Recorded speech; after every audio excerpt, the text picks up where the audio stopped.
Vamos a empezar con la invocación, si les parece. La invocación de Radha Burnier. Hay una beatitud y un poder más allá de nosotros mismos, que viene en ayuda de aquellos que están preparados para recibirlo. Nos dirigimos respetuosamente hacia aquella beatitud, aquellas grandes fuerzas de las cuales emanan incesantemente la fortaleza y la inspiración hacia todos los que estamos resueltos a abandonar el yo personal para desarrollarnos, aprender y compartir fraternalmente y sin reservas. Bueno, vamos a repasar un poco de lo que vimos antes de esta obra de la conciencia, que es una obra muy compleja, y vamos a explicar algunas cosas otra vez a manera de repaso.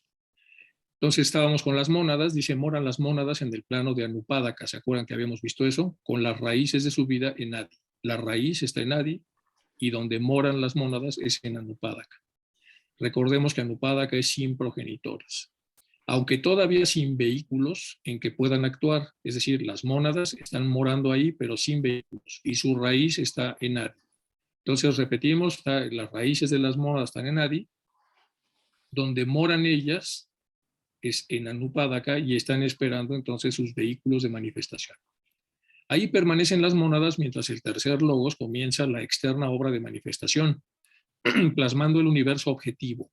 Procede a infundir su vida en la materia, a formar materiales dispuestos para construir los vehículos necesarios a la evolución de las mónadas. Empieza entonces, vamos a leer otra vez porque es muy importante, allí permanecen las mónadas, en donde, para acá, mientras el tercer logos comienza la externa obra de manifestación y plasmará este tercer logos en el universo objetivo, procediendo a infundir su vida en la materia, es decir, haciendo que la materia vibre y a formar materiales que estén dispuestos para construir los vehículos necesarios para que pueda darse la evolución de las mónadas. Pero él, el uno, no quedará sumergido en su obra, pues por muy vasta que nos parezca, para él, el uno, es de poca monta. Después de llenar el universo entero con una partícula de su ser, mi ser, el ser uno, sigo existiendo en lo esencial y en lo manifestado. Esta maravillosa individualidad no se anonada y tan solo es una porción de ella basta para infundir la vida en el universo. Todo ya lo hemos visto en la clase de Isaac de los lunes, obviamente con el enfoque de la doctrina secreta, y este es Anivesa. Así el Logos permanece como superalma y Dios en esencia de su universo. Esto ya lo habíamos visto, estamos repasando. Preparación del campo, la formación del átomo. Ahora vamos con las partículas de materia. Entonces, en el tercer logos, una vez que empieza a formarse la materia de la que va a estar constituido todo, se forman entonces las unidades esenciales a través de las cuales se va a vivificar o se va a impresionar vida en cada una de estos trozos de materia de Prakriti. Entonces tenemos el tercer logos, que es la mente universal, comienza su actividad creadora, operando en la materia atraída de todos los puntos del infinito espacio para la construcción de nuestro sistema solar. Como el libro va más hacia la formación del sistema solar, aquí entonces ella ya se dirige hacia la formación de nuestro sistema solar. Esta materia existe en el espacio en modalidades que desconocemos, pero evidentemente está ya plasmada para las necesidades de varios sistemas. ¿Qué ha hecho la ciencia a este respecto? Bueno, pues hay un científico razonablemente famoso, se llama Oparin, y Oparin lo que hacía era rastrear meteoritos y trataba de ver la composición que había en ellos para sacar los elementos de la tabla periódica que vienen en los meteoritos, y se encontró en los meteoritos que había átomos, pero también había algunas moléculas, había aminoácidos. Y entonces, a raíz de eso, se especuló que la materia del universo era la misma materia en la que estaba hecha el sistema solar, en el sentido de que estos meteoritos tenían una procedencia extrasolar. Bueno, eso es lo que en un momento dado se dijo, pero regresamos otra vez a las fuentes teosóficas en este sentido. Nos enseñó HPV que los subplanos atómicos de nuestros planos constituyen el primer plano cósmico, o sea, el ínfimo.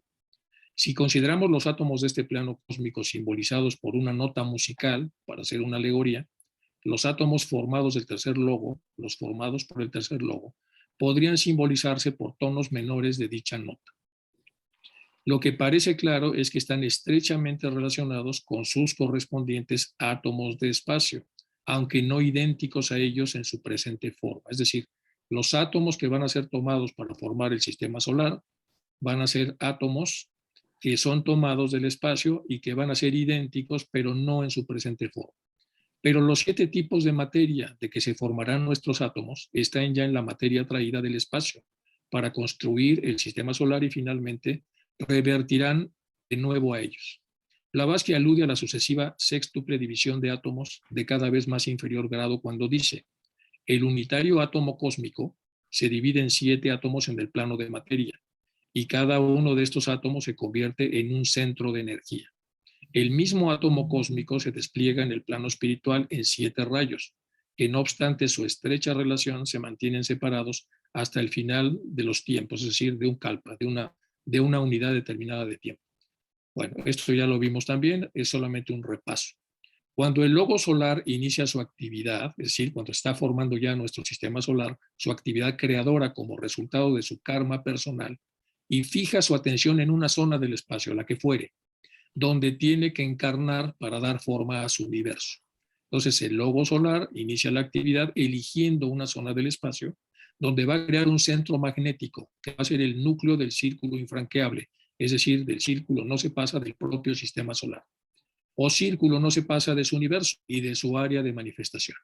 Entonces vimos que los átomos del cosmos son atraídos a este espacio como si fuera una célula. Recordemos que en la célula, si usamos la alegoría, hay una membrana celular, que es una membrana bastante compleja porque está formada de 4 espacios. Los 4 espacios son 2 que son más pequeños y 2 son centrales, es decir, es una membrana semipermeable que evita que todo penetre, pero algunas cosas sí que pueden penetrar.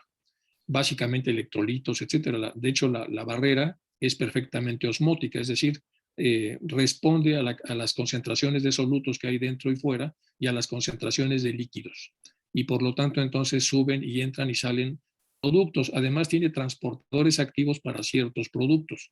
Por ejemplo, para el caso específico de la diabetes, hay un transportador activo que es la insulina que permite que el azúcar penetre en la célula y vaya a darle la energía que requiere la célula para sus funciones. El acumulador de la célula, que es la mitocondria, requiere de azúcares y los mete en una secuencia que se llama fermentación alcohólica o glicólisis anaerobia o ciclo de Krebs. Y en este ciclo, entonces, lo que hace es guardar energía que proviene del azúcar y esta energía se usa para que la célula pueda tener todas las funciones que requiere.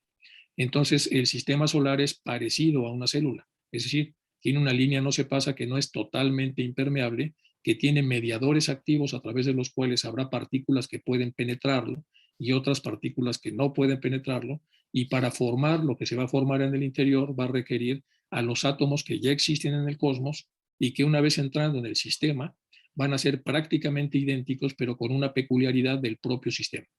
Entonces tenemos el logo solar aquí, y luego está el círculo, no se pasa de su centro magnético núcleo, del propio núcleo, es decir, esto es pura energía, y luego el plano de manifestación del sistema solar, que es este. Bueno, si continuamos entonces, la creación del huevo del nuevo sistema se da en forma de un desenvolvimiento y por lo tanto se origina en el tiempo y camina en duración. Quizá por eso HPV había hecho una explicación con sus alumnos del 89 sobre tiempo y duración. Aquí puse una nota breve al respecto. ¿Cuál es la diferencia entre tiempo y duración? Le preguntaron. La duración es, dice, no tiene principio ni fin. ¿Cómo puedes llamar tiempo a lo que no tiene principio ni fin? La duración no tiene principio ni fin, por lo tanto no es tiempo. El tiempo, en cambio, es finito. Y aquí tenemos un problema de definiciones de los términos. ¿Es entonces la duración la concepción infinita y el tiempo la concepción finita? Le preguntan. El tiempo se puede dividir. Entonces podemos decir que hay una duración metafísica, que es a la que ella alude, que no hay ni principio ni fin, y una duración que es un verbo que se han creado en las lenguas romances para poder explicar lo que le pasa al tiempo cuando se desdobla. Es decir, hay dos comprensiones de la duración. Bueno, la duración, al menos en nuestra filosofía, no puede. El tiempo es divisible en duraciones, si se puede llamar así. Parece que es otra definición de duración asociada al tiempo.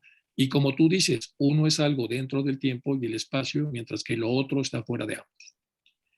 La pregunta, la única forma en la que uno puede definir el tiempo es por el movimiento de la Tierra. La respuesta, pero también podemos definir el tiempo en nuestras concepciones. Duración, más bien, no. Tiempo, porque en cuanto a la duración es imposible dividirla o establecer mojones en ella. La duración para nosotros es la única eternidad. no relativa, sino absoluta. Bueno, eso es lo que ya dice, y aquí viene la parte en inglés para poder entender para los que se les quede esta presentación y ven específicamente cómo lo fue explicando ella. El desenvolvimiento, que es lo que se usa, que es la palabra de inglés, que es unfold, que es como desdoblar el desenvolvimiento a partir del tercer logos, es lo que hace referencia a esta secuencia de pasos que se dan para que todo progrese o todo se mueva. A partir del tercer logo, entonces lo que pasa es un desenvolvimiento, es decir, una secuencia sucesiva de acontecimientos de presentación y absorción, que pasa en millonésimas de segundo y que a cada oportunidad de expansión aparecen movimientos. Bueno, entonces el tercer logo requiere tiempo y duración, entendida esta duración como la duración del verbo finito, no la duración de la que hablaba HPV. Mientras que hay en su ser interior, el logos tiene una duración sin principio ni fin. Somos seres que tenemos duración en nuestra parte espiritual, es decir, no tiene principio ni fin, pero también tenemos duración en el plano de manifestación y aquí tenemos problemas del verbo. Entonces tenemos que diferenciar las dos duraciones. Hay una duración asociada al unfold, al desenvolvimiento, y hay una duración asociada a lo eterno. Lo rápido es rajásico, lo lento tamásico, ya lo sabemos, lo equilibrado es sádvico y lo desequilibrado es no sádvico o caótico. Y aquí tenemos el ejemplo de las células. Las células pasa exactamente lo mismo. Entonces, para comprenderlo se hace la división mitótica. La mitosis consiste entonces en una célula que ha decidido partirse en dos para que a partir de esta célula germinativa primaria, entonces lo que pasa es que se hace grande, se separan los cromosomas, se adelgaza la parte central, los cromosomas entonces se va a la mitad hacia arriba, hay una duplicación de cromosomas y al final hay una separación. Las fases que se conocen en biología para eso son la metafase, anafase, teleofase y prometafase. Bueno, son diferentes etapas para que nosotros en este proceso de desenvolvimiento de una célula tengamos dos y las dos tengamos cuatro y de las cuatro, y así es como se van reproduciendo las células y aparentemente es el ejemplo que nos pone para los universos. Bueno, fuera de los límites del universo, asume esta materia peculiar un estado, pues sus tres cualidades, inercia, movilidad y ritmo, se equilibran recíprocamente. Podemos considerarlas como un círculo en reposo. Algunos libros antiguos dicen que la totalidad de materia es inerte en tal estado y también se le llama virgen, cuando no está en un periodo de actividad notable. Es la celestial Virgen María del océano de materia, virgen que llega a madre por obra del tercer logo, es decir, es una gran matriz para la producción de todo, cuya actividad creadora comienza por romper aquel círculo y mudar en inestable el equilibrio estable de las cualidades. Y aquí se hace la referencia por primera vez a lo que en la ciencia se considera entropía, es decir, un nivel de desorden ordenado. Es un rango de desorden que no se sale del rango y al no salirse del rango podemos decir que al permanecer en ese rango hay un orden, pero lo que hay en el interior de ese rango es desordenado. Y eso es entropía que es vida, es inestabilidad, es movimiento, siempre que no se salga de los límites que ella misma ha impuesto. Aquí se hace una referencia a ese concepto que existe en la ciencia y en la termodinámica. La vida es movimiento y la vida del logo solar, su aliento como poéticamente se le llama, al tocar esta aquiesciente materia, la transmuta en cualidades en condición de equilibrio inestable, otra vez hace referencia a esta inestabilidad de la que hablamos y por lo tanto de continuo movimiento recíproco. Y es en esa reciprocidad y en ese movimiento en donde se da la evolución o la involución. No de las grandes evoluciones e involuciones, es decir, de las mónadas entrando en los procesos inferiores, sino hablamos de las decisiones que se toman en la vida diaria. Durante la vida del universo, como la vida de las personas, la materia está siempre en condición de incesante movimiento interno, entrópico. Sobre el particular, dice HPV, foja, te endurece y desaparece los 7 hermanos.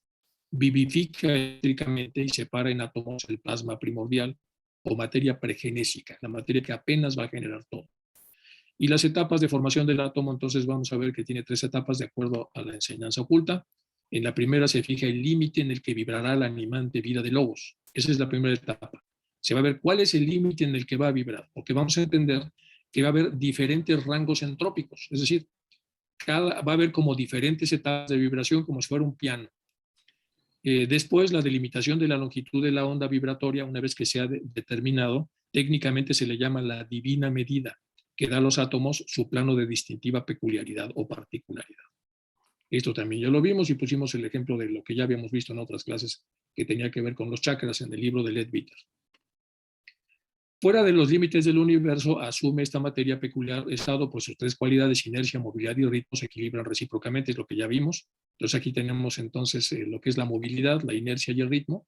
Y de este lado una pequeña explicación, vida es movimiento y la vida del logos solar, su aliento como poéticamente se llama, al tocar esta aquiescente materia, la transmuta en cualidades, en condición de equilibrio inestable y por lo tanto de continuo movimiento recíproco. Y lo que dice es que cuando viene el tiempo de la movilidad, estos permanecen en reposo, cuando está el momento de la inercia, estos permanecen en reposo, y cuando viene el momento del ritmo, estos permanecen en reposo. Pero los tres están entonces en una aquiescente actividad. Esto ya lo vimos, que son la forma como se trataba de explicar lo que pasa en la segunda etapa del logos, con esta divina medida que ya vimos que es el tipo de vibración que va a tener cada segmento, señala las líneas que determinan la configuración de cada átomo, los ejes fundamentales de desarrollo y la relación angular entre estos ejes del propio átomo, todo lo cual determinará la forma del átomo, la forma física, en paridad con el correspondiente átomo cósmico, cuya más cercana analogía en el plano de manifestación físico son los ejes de cristales del plano físico, que son estos. Son los ejes de cristales. En la tercera etapa se determina la forma de la superficie o pared del átomo, midiendo la vibración y la recíproca relación angular de los ejes, es decir, como esto. De desenvolvimiento, así en cada átomo tenemos la medida de su animante vida, el formato de vibración, sus ejes de desenvolvimiento, la forma como las órbitas van a ser cubiertas a través de las partículas que girarán a través de él, es decir, de los electrones, etc. El tercer logos crea 5 clases de dichos átomos, cuyas 5 distintas medidas entrañan 5 vibraciones diferentes y cada clase constituye la base de materia de un plano determinado. Vamos a pasar a la que sigue. Aquí está ya el espíritu materia. El calificativo espíritu materia se comprenderá mejor si consideramos por un momento el método de la formación de los átomos en los planos sucesivos. La materia del espacio que circunda cada sistema es su raíz de materia. Hay una raíz de materia, el Mula Prakriti, como gráficamente le llaman los hinduistas. La materia de cada sistema tiene por raíz o base a aquella materia circundante de la que se desenvuelve y toma incremento la materia particular de cada sistema, cuyos logos o superalmas atraen a su alrededor la necesaria materia del espacio y la anima con su propia vida. Entonces aquí tenemos dos funciones. El logo solar atrae la materia. ¿De dónde la atrae? Del cosmos. Después de formar su línea no se pasa, atrae materia, la hace suya momentáneamente. Eso es lo primero. Y segundo, la anima con su propia vida. Que en el interior de la sutil materia, mulapakrítica, es el atma, el yo espiritual de cada partícula.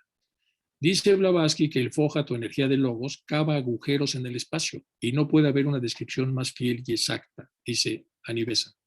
Esta energía giratoria forma innumerables vórtices modelados por la divina energía y los ejes de desenvolvimiento, y todos ellos están cubiertos por la materia del espacio.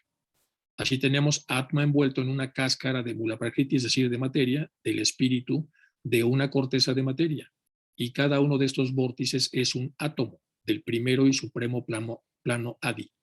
Algunos permanecen en su estado atómico y otros se congregan en moléculas, que agrupándose a su vez constituirán las más complejas combinaciones moleculares. Y este es un ejemplo de cómo se verían entonces estos puntos de acuerdo a como lo está narrando aquí. Bueno, viene ahora la formación de los átomos del segundo plano. Ya vimos los átomos primarios, ahora vamos a ver los secundarios.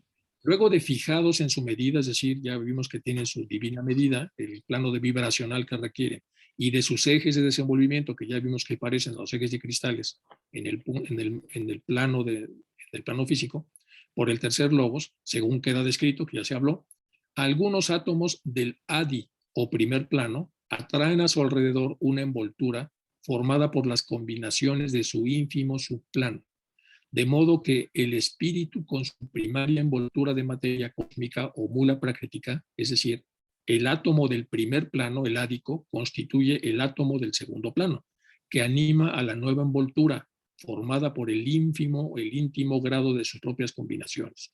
Estas envolturas se convierten entonces en procreadoras, se convierten entonces en fecundadoras.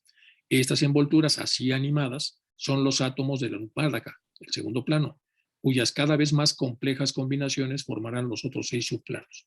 Aquí tenemos entonces el logo solar, que es pura energía. Aquí tenemos el primer círculo que divide a este logo solar del plano de manifestación.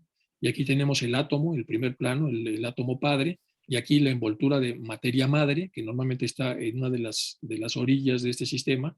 Los átomos del cosmos, que ya vimos que han entrado del cosmos externo.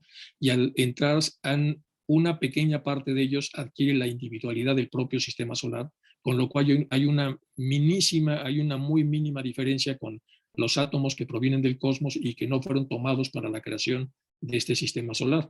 Este es el plano de manifestación del sistema solar naciente. Este es el átomo del segundo plano, que es el hijo más denso, que tiene la relación del átomo central con su primera envoltura.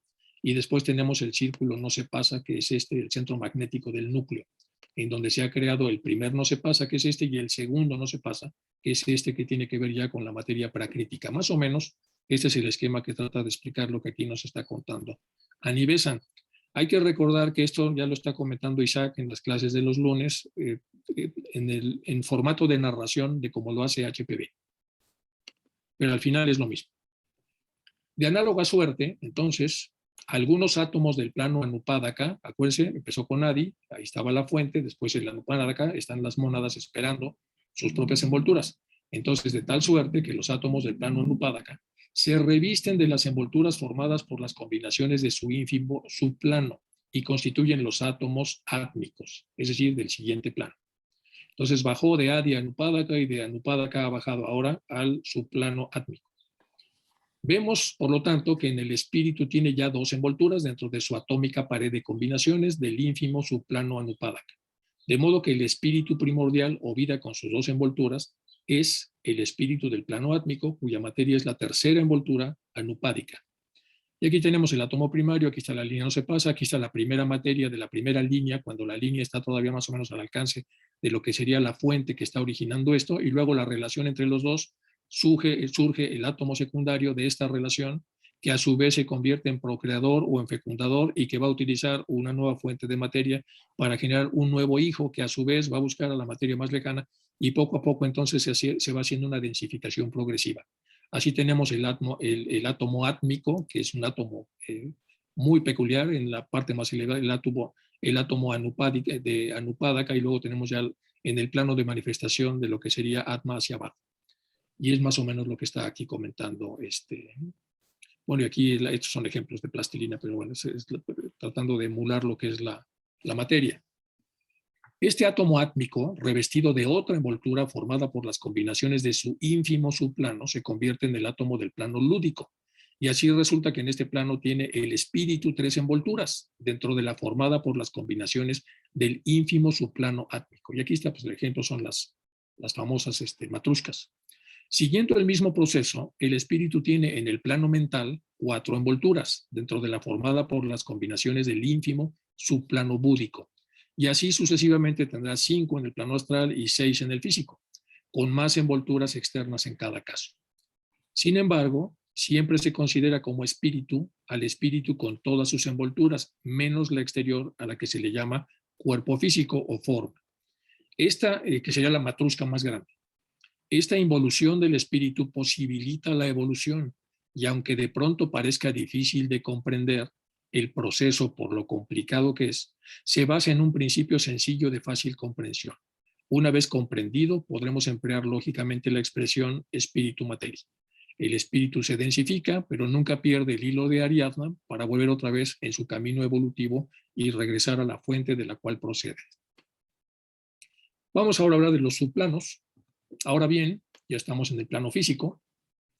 Los definidos átomos del plano físico, que ya vimos cómo se formaron, vienen desde Adi, después Anupádaca, etcétera, todo lo que ya fue explicado hace un momento, no son los átomos químicos, sino que se congregan sucesivamente en grupos típicos para constituir los estados de la materia.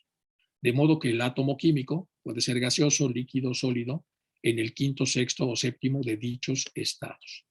Y esto lo trabaja muy bien Fridtjof Capra, cuando está hablando entonces a sus alumnos y les explica entonces las diferentes formas de densificación, y explica a él que hay materia más densa y menos densa, y luego señala una mesa y dice, esta es una concentración atómica que se presenta o manifiesta en el mundo de la manifestación como sólido, dice, y luego toma una Coca-Cola o lo que fuera, dice, esto es una forma más dispersa de átomos, los átomos están menos concentrados y producen en el estado de manifestación una apariencia líquida, y luego tenemos el gas, en donde ni siquiera podemos percatarnos visualmente de su existencia, aunque sí a través del olfato, y sigue siendo otra vez una unidad de materia en donde la dispersión atómica es suficientemente grande y su comportamiento en el plano físico es como de gas. Y luego seguiríamos al éter, que ya no lo explica él así en su libro, por lo menos no en este libro del que estoy hablando, pero de alguna manera entonces está lo que vemos, lo que no vemos, y lo que podemos entonces nosotros interpretar en esta correlación. Ayer en la rama surgió el tema, y bueno, estábamos hablando de uno de los grandes libros de Leadbeater, que es El hombre visible e invisible, y ahí aparecen un montón de detalles que ya más adelante comentaremos, y en donde se explica, no así, por supuesto, pero se explica de otra manera en esta segunda generación de teósofos, esta situación de mayor concentración atómica y de menor concentración atómica. Lo gaseoso, líquido y sólido no son familiares y suelen llamarse subplanos gaseoso, subplano líquido y sólido. Pero sobre el gaseoso hay otros 4 menos familiares, que son los 3 estados o subplanos etéreos de la materia, que estábamos comentando, y esto ya no lo dice Friedrich Kapp, esto ya es del ocultismo. Y el atómico propiamente dicho, entonces tenemos los estados o subplanos etéreos, tenemos los subplanos físicos convencionales de líquido, sólido y gaseoso, y luego tenemos el átmico propiamente dicho. Los átomos del primer subplano físico, o sea, los verdaderos átomos físicos, los que vemos, los que estamos en contacto en este plano, se combinan en grupos llamados moléculas, que actúan como unidades. Los átomos de una molécula están recíprocamente atraídos por una fuerza magnética, y las moléculas de cada subplano están dispuestas geométricamente, unas respecto de otras, en ejes idénticos a los ejes del desenvolvimiento del átomo, que ya habíamos visto que tenía que ver con los ejes de cristal. Aquí están las moléculas, entonces la molécula es de 2 átomos o más, entonces tenemos la unidad atómica y luego la unidad molecular son por lo menos 2 átomos en conjunción, y luego las tenemos algunas muy, muy complejas, que se van haciendo cada vez más y más y más grandes. En el caso, por ejemplo, de las proteínas, que es una de las combinaciones atómicas más interesantes que hay, estas se hacen moléculas enormes. Y de hecho, en la biología se dividen las proteínas de acuerdo a la cantidad de moléculas que tienen o de aminoácidos en proteínas primarias, secundarias, terciarias, cuaternarias, globinas, que ya son enormes, y luego las globulinas, que son todavía más grandes, ya son cadenas enormes, enormes, enormes, ya son moléculas muchísimo más complejas, pero todos vienen de lo mismo, vienen de la simplicidad a la complejidad. Y estas proteínas enormes ya son las que de alguna manera forman parte de toda esta dispersión atómica, para que podamos entender lo que observamos en el plano de manifestación física. Bueno, nos lo está explicando Annie Besant con mucha brillantez y tratando de ver lo que la ciencia de alguna manera va diciendo al respecto. Aquí tenemos la diferencia entre el átomo. Este átomo se convierte en un pequeño punto que vemos acá, y entonces al juntarse varios de estos ya tenemos aquí una molécula. Este es entonces un hexano, y en este hexano hay varias moléculas atómicas también, que normalmente son carbonos, y aquí empiezan estas a salirse hacia esta parte de acá. Estas tenemos una base púrica, o pirimídica, porque es de 6 planos, una púrica que es un poco más grande, con eso tenemos el ATP, etcétera. Bueno, aquí empiezan a hacerse cada vez más complejas. Bajo la directora actividad del tercer logos, que es el plano de manifestación física, y por medio de estas sucesivas combinaciones de átomos en moléculas, cada vez más complejas, más elaboradas, se van formando los subplanos de cada plano hasta quedar constituido el campo de evolución compuesto de 5 planos, con 7 subplanos cada uno.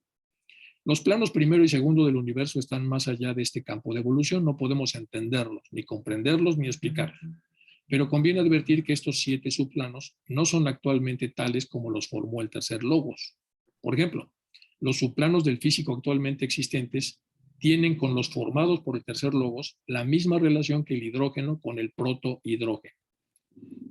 Las actuales condiciones no han llegado a establecerse por obra tan solo del tercer logos, en quien predomina la actividad, sino que para las ulteriores integraciones fueron necesarias las más potentes energías atractivas y coherentes del segundo logos, en quien predomina la sabiduría y por lo tanto el amor, que es lo que mantiene a todo vinculado.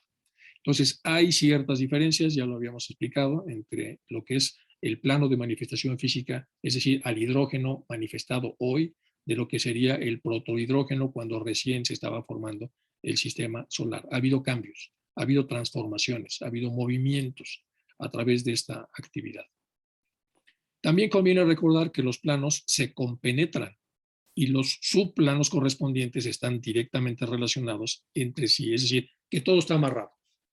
A pesar de que haya unidades semipermeables, es decir, hay verdaderas unidades o círculos o planos o esferas o como pueda llamársele, en realidad todo está conectado.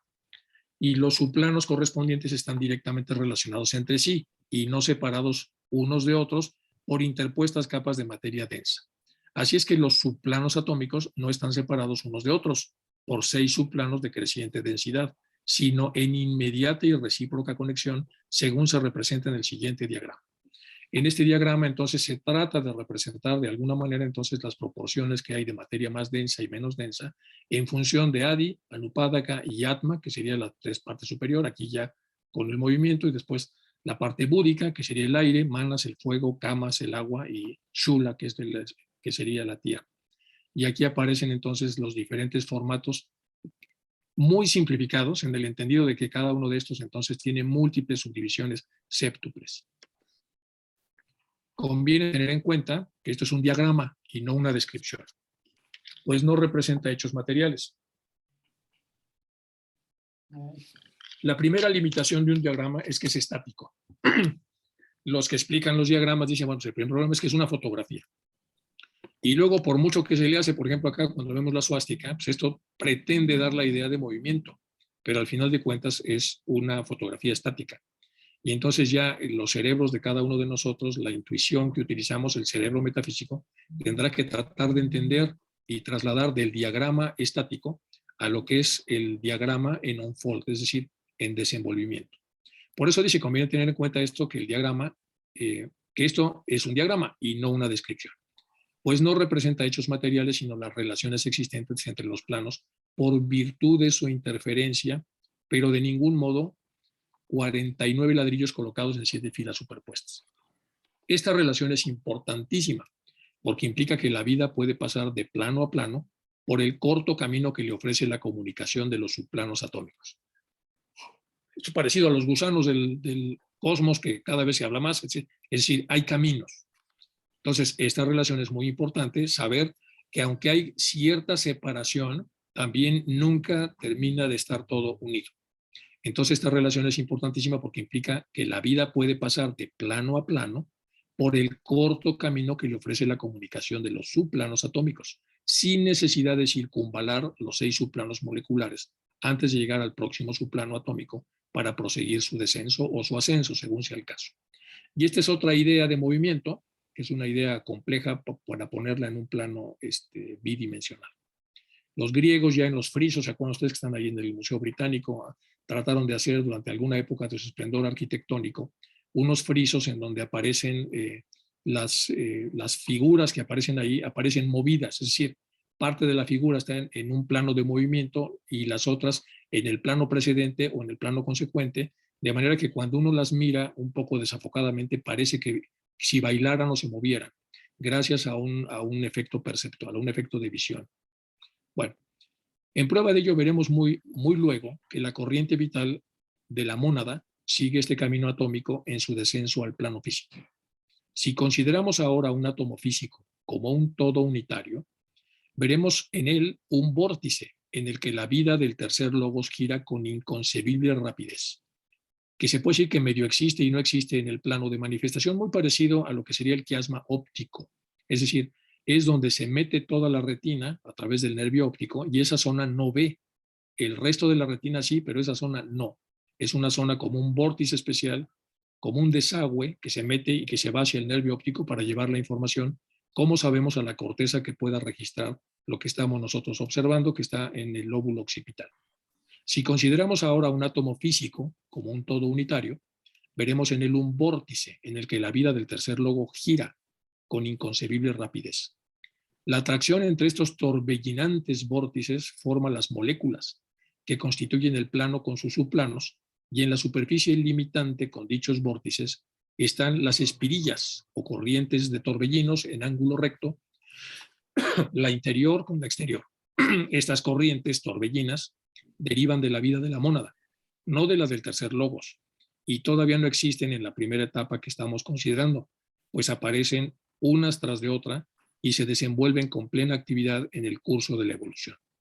Por regla general, una en cada ronda, hasta que en la cuarta completan sus rudimentos por la acción del segundo logos, aunque la corriente vital de la mónada circula tan solo por 4 espirillas, quedando vagamente indicadas las otras 3.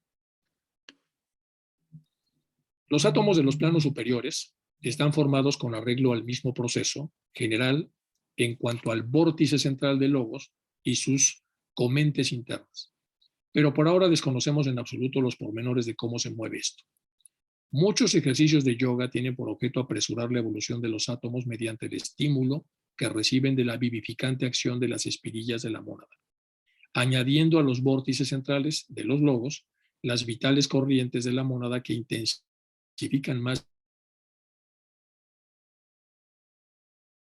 excéntrico a la nota fundamental y a las torbellinas corrientes circundantes a los sostenidos que intensifican la nota.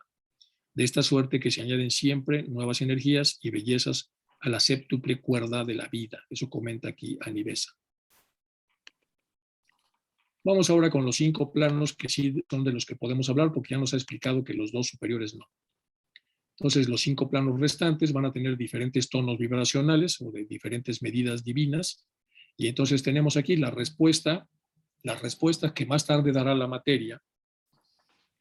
Déjame ver cómo vamos de tiempo. Las respuestas que dará la materia, vamos bien. Las respuestas que más tarde dará la materia de los planos al impulso de la conciencia dependen de la acción del tercer logos ya en franco trabajo, en la medida en que se limita el átomo. Según hemos visto, el átomo de cada plano tiene su peculiar medida, ya lo vimos, que limita su poder responsivo o acción vibratoria y le da su específico carácter. Es decir, hay zonas de átomos que han sido elegidos para vibrar en un determinado grado. Ya vimos que eso tiene un rango, es decir, una zona desde la cual pueden incrementar o decrementarse, pero nunca pasarse ni hacia abajo ni hacia arriba de ese rango. Como la percepción que el ojo tiene de la radiación luminosa, que tiene su tope hacia arriba y su tope hacia abajo. Así como el ojo está constituido de suerte que pueda responder a determinada escala de vibraciones etéreas, así cada tipo de átomo es capaz, por su constitución, de responder a las vibraciones de determinada escala en función del tipo de átomo de que se trata. Dícese del 5º plano que está formado de materia mental, porque la medida de sus átomos los capacita para responder a cierta escala de las vibraciones del aspecto conocimiento de logos, modificado por la actividad creadora. Al 6º plano se le considera formado de materia emocional, porque la medida de sus átomos los capacita para responder a determinada escala de vibraciones en el aspecto voluntad de logos. Cada tipo de átomo tiene así su peculiar poder responsivo, determinado por su propia medida de vibración. En cada átomo subyacen innumerables posibilidades de respuesta a los 3 aspectos de conciencia. Y estas posibilidades latentes en el átomo se actualizan en el curso de la evolución.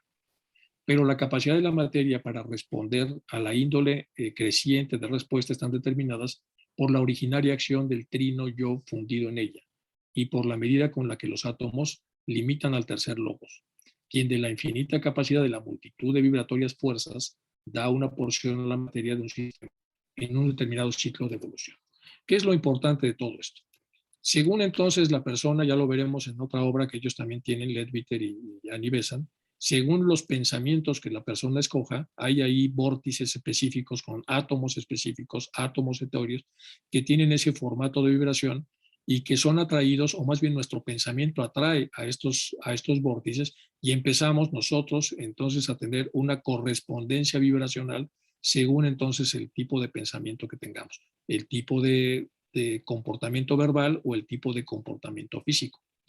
Bueno, el tercer logos, en la parte final de este slide, dota a la materia de la capacidad responsiva, es decir, de responder y por lo tanto adecuarse a estas formas. y en ella la mantiene con su vida infusa en el átomo. Así se forma el quíntuple campo de evolución en el que ha de desenvolverse la conciencia. Esta actuación del tercer logo se denomina comúnmente primera oleada de vida. Entonces, con esto ya empezamos a ver que es una conciencia muy diferente, la densa, a la sutil. En la densa, la conciencia entonces tiene un piso y un techo que tiene que ver entonces con lo que la conciencia densa puede ofrecer, y así sucesivamente a lo que sería la conciencia mucho más sutil, que está representada en este diagrama como esta zona. Y las rayas son para entender que hay un piso y un techo en este desenvolvimiento vibracional. El ser humano, por así decirlo, a través de su zona de conciencia, determina el teatro en el que se va a meter, a través de lo mucho o poco regular que sepa de cada uno de estos espacios. Vivimos en una época en donde se nos bombardea continuamente de materia densa, es decir, de materia en forma de pensamiento. Y es nuestra obligación como teósofos ofrecer al auditorio la posibilidad de que hay otras formas de entender la realidad con otros tonos vibracionales para que la gente tenga entonces en su escaparate varias posibilidades. Que no sea la ignorancia de la existencia de estos estados la que determine que sobre todo los jóvenes únicamente vivan en estos estados que tienen que ver con los estados vibracionales más densos. Entonces, nuestra labor, de alguna manera, es mostrar este esquema para que la gente elija y sepa que existen zonas de vibración muy altas a las cuales podemos tener acceso a través de la disciplina y el control de la propia conciencia cuando se dirige a sí misma. Bueno, vamos ahora con la conciencia, seguimos con los temas, como verán, tiene su complejidad el asunto. Significados de la palabra. Digamos ahora que entendemos por conciencia. Vamos a ver qué entendemos por eso. Y veamos si el concepto de esta palabra puede tener el tan suspirado puente entre la conciencia y la materia, cuya construcción desespera al pensamiento moderno y salvar el abismo señalado entre ambas. Y aquí vamos a ver varias cosas más filosóficas, entra aquí en una zona más filosófica. Comencemos por una definición de términos. Conciencia y vida son idénticas. Lo primero que hace aquí Aníbal es decir, conciencia y vida son idénticas. Son dos nombres distintos de una misma cosa, según se mire interior o exteriormente. No hay vida sin conciencia, no hay conciencia sin vida. Cuando después de separarlas vagamente en el pensamiento analizamos la distinción, advertiremos que hemos llamado a la vida a la conciencia dirigida hacia el interior y conciencia a la vida dirigida hacia el exterior. Vamos a repetir esto porque aquí empieza la parte más filosófica para poder entender. Es decir, la conciencia siempre está vinculada a lo más profundo que tiene cada ser humano, cada ser senciente, cada ser consciente. Está unida, es vida y conciencia es lo mismo. Pero llega el momento en el que se separa esta conciencia a los planos inferiores a través de los cuales también se va a llamar conciencia, pero va a ser diferente. Entonces no hay vida sin conciencia, no hay conciencia sin vida, y aquí nos va a poner cómo se da esa separación. Cuando después de separarlas vagamente a través del pensamiento físico, analizamos la distinción, advertiremos que hemos llamado vida a la conciencia dirigida hacia el interior, es decir, la conciencia espiritual es vida, y le hemos llamado conciencia a la vida dirigida hacia el exterior. En ambos casos la conciencia es conciencia, solo que esta es la conciencia hacia el plano físico y la otra es la conciencia hacia el plano metafísico. Si se mueve hacia el plano metafísico, se convierte en vida y se reencuentra a sí misma. Es la conciencia enfrente de sí misma. Si se dirige hacia afuera, es la conciencia en forma de pensamiento evaluando la realidad consciente de todo lo creado por el tercer logos en la parte exterior, la parte externa de la persona que está percibiendo la realidad a través de sus sentidos. Cuando nuestra atención, y aquí pone otro elemento, se llama prosexia técnicamente, atención, cuando nuestra atención, que es la capacidad que tenemos de fijar el pensamiento y por lo tanto la parte de conciencia asociada al pensamiento, cuando esta atención se fija en la unidad, decimos vida. Es decir, cuando se busca a sí misma en esa unidad, le llamamos vida, emptiness, le dicen los budistas. Y cuando se fija en la multiplicidad, le llamamos conciencia. Pero olvidamos que la multiplicidad es la esencia de la materia, en cuya reflejante superficie lo uno se diversifica en lo vario. Es decir, es un embudo. Y cuando vemos la multiplicidad, los diferentes elementos de esta base del triángulo, en realidad estos rayos pertenecen al rayo original, al rayo del uno. El rayo del uno donde viene la conciencia y vida, y el rayo de lo diverso, donde estamos hablando de la conciencia dentro de la diversidad. Cuando olvidamos eso, desvinculamos lo vario de lo uno y rompemos el puente. Y viene la herejía de la separatividad. Al decir que la vida es más o menos consciente, no pensamos abstractamente en la vida, sino en algo viviente. Es decir, lo viviente está en el plano de manifestación física. Más o menos conocedor de lo que nos rodea. Este grado de conciencia depende del espesor y densidad del velo que le envuelve y separa de los demás seres vivientes. Si mentalmente aniquilamos este velo, aniquilaremos también la vida y tendremos el todo en el que se resuelven los opuestos. Y nos vamos otra vez con esto. Si solo vibramos acá, pues nunca vamos a encontrar esto. Y si una vez encontrado renunciamos a estar en esto y decidimos estar en esto, pues lo que sigue entonces es que separemos esto de esto. Y si lo separamos, entonces pensamos que somos animales, que tenemos un físico y que no hay nada después de que muramos, etc. Entonces aquí ella está trabajando la parte filosófica de su obra para tratar de entender la complejidad de describir a la conciencia viéndose a sí misma. Bueno, vamos ahora con los fenómenos perceptuales que siguen sobre este mismo tema. Estas consideraciones, las que hemos hecho hace un momento, nos guían al examen del siguiente punto. La conciencia implica separación, la conciencia dirigida hacia afuera, en dos aspectos, de la fundamental y omnisubyacente unidad. Lo mismo significa el moderno nombre de percepción, comenta Annie Besant. La percepción es el término que ha tomado la psicología para determinar y mostrar este fenómeno que se ha dado a la conciencia. Vamos a definirla psicológicamente. En psicología se diferencian la sensación, que consiste en sentir algo, de la percepción. ¿Y cuál es la diferencia? Bueno, muchas veces cuando una persona está dando una charla y hay platos porque es un desayuno, cuando sus ojos le indican por efecto de la perspectiva que los platos que está viendo están deformados y parecen ovoides, ovoideos, en realidad el cerebro corrige esa imagen y sabe que los platos no son así, son redondos, pero por un efecto perceptual, por un efecto, se ven de esa manera. Es decir, la percepción entonces al final es fundamental porque permite al cerebro reconducir las cosas, corregirlas cuando no son correctamente sentidas y de esa manera darles un sentido. Entonces, vamos a ver lo que está diciendo aquí Annie Besant en relación a estos temas. Hay que recordar que la psicología estaba en pañales también en la época de Annie Besant, recién había nacido y se había separado de la filosofía. Estas consideraciones, vamos a repetir, nos guían al examen del siguiente punto. La conciencia implica separación en dos aspectos, la fundamental, la conciencia como conciencia, y la omnisubyacente unidad. Lo mismo significa el moderno nombre de percepción que se le han dado a la conciencia por la psicología, porque no cabe conciencia de por sí misma suspendida, por decirlo así, en el vacío, pues conciencia implica forzosamente algo de lo que se es consciente. Es decir, yo no puedo tener esa conciencia, la conciencia externa, si yo no tengo algo de lo cual ser consciente, y requiere por lo menos una dualidad. De otro modo, no existiría ese tipo de conciencia. La más sutil abstracción de conciencia entraña esta dualidad. La conciencia cesa en cuanto cesa el sentido de limitación, pues depende de la limitada existencia y esencialmente se percata de la limitación y tan solo secundariamente de los otros seres. Aquí hablando prácticamente de lo mismo. Y aquí tenemos una de las grandes obras perceptuales en donde tenemos dos aspectos. Esta es una mujer que está volteando hacia allá con su nariz, su párpado y su oreja. Y tiene aquí el cabello y aquí una especie como de fular ahí en la cabeza de lo que fueren y aquí un abrigo de piel. Pero si nosotros vemos esto como nariz, pues es una señora ya mayor, este es su ojo y este es su boca y lo mismo. Hay cosas que son lo mismo, como el caso de la estola esta que tiene aquí, el caso del pelo, que para ambas mujeres es lo mismo.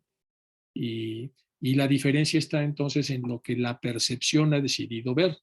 La mujer joven volteando para allá o la mujer mayor viendo hacia abajo. Estos son los fenómenos perceptuales en donde el cerebro va a determinar, va a elegir qué es lo que quiere percibir. Si suponemos que la mujer hermosa tiene que ver con la dirección de la conciencia hacia sí misma, hacia el fondo, y la otra tiene que ver con la conciencia dirigida hacia lo diverso, entonces parte del reto es que esto se pueda voltear hacia allá. Pero para voltearlo, entonces tendremos que movernos de aquí, que es donde está la mujer mayor, a acá, que es donde está la mujer que está mirando en otro sentido. Bueno, vamos a ver qué más nos dice aquí Annie Besant a este respecto. La percepción de los demás seres se inicia en el ser, con lo que llamamos conciencia individual. Esta abstracta dualidad de conciencia, limitación, espíritu, materia, vida, forma, son términos inseparables que aparecen y desaparecen simultáneamente. El problema de llamarle percepción a esto es que todo lo que nosotros tratemos de entender de la percepción va a tener que venir necesariamente envuelto en esta caja que ya hemos creado. Entonces, cuando creamos una caja que se llama percepción, pues todo lo que pueda entrar en la caja entrará y lo que no entre no entrará y algunas cosas entrarán forzadas y empezamos a tener una limitación de la comprensión, simplemente por haber puesto un vehículo para poder entender estas cosas.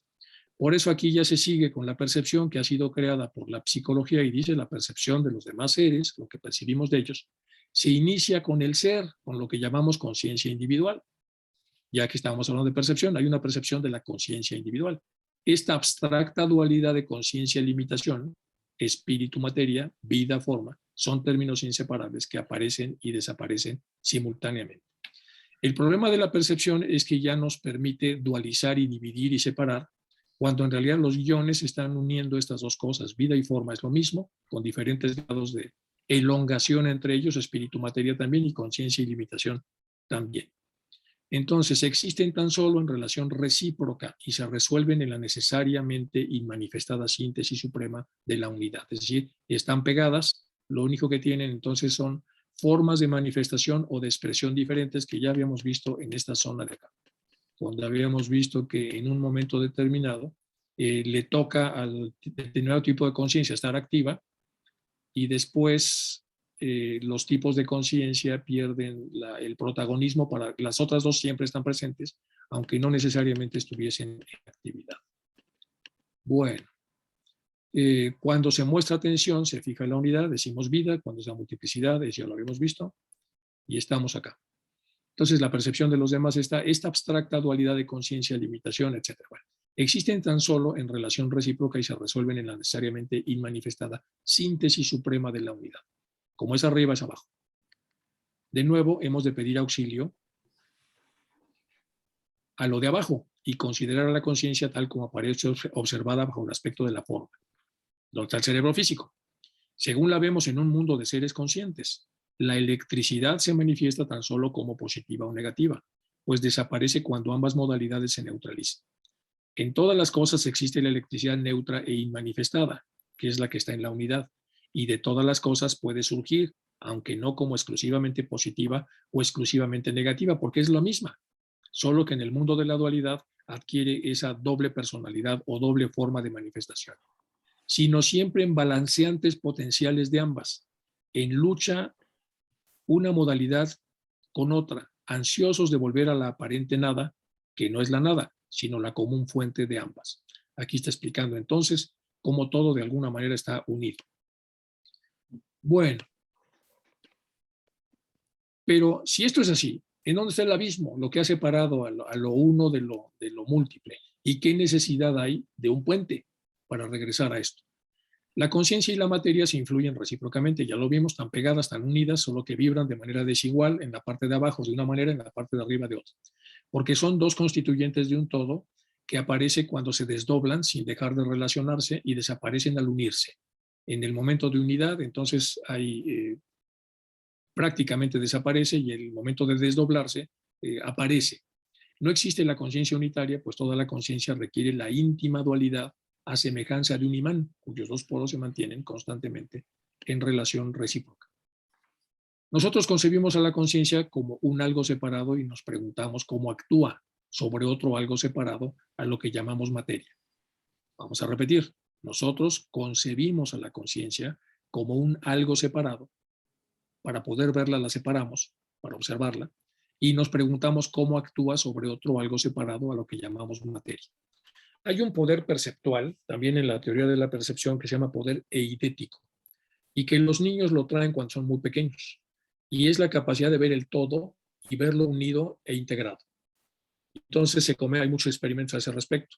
Conforme el niño va creciendo, pierde la capacidad eidética y empieza a tener una percepción selectiva. Es decir, se le presentan 100 cosas en un lienzo y el niño ahora ve los zapatitos, las correas, el sombrerito y apagamos la luz y nada más vio 3 o 4 cosas como un adulto.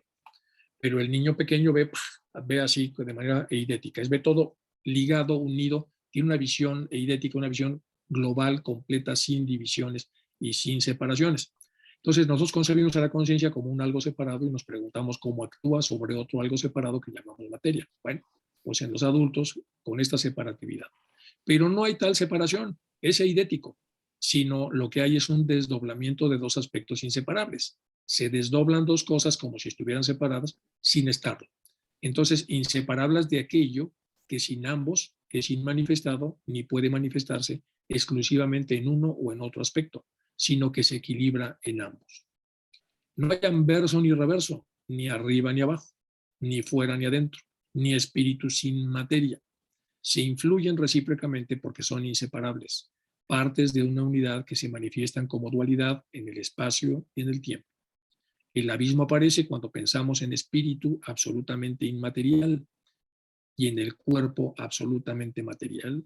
Y aquí le vamos a dejar, vamos a continuar con este libro maravilloso, excelente, y lo vamos a estar acompañando de algunas cosas de física y algunas cosas de psicología, dado que la conciencia también tiene mucho que ver con la parte de psicología y neurociencias.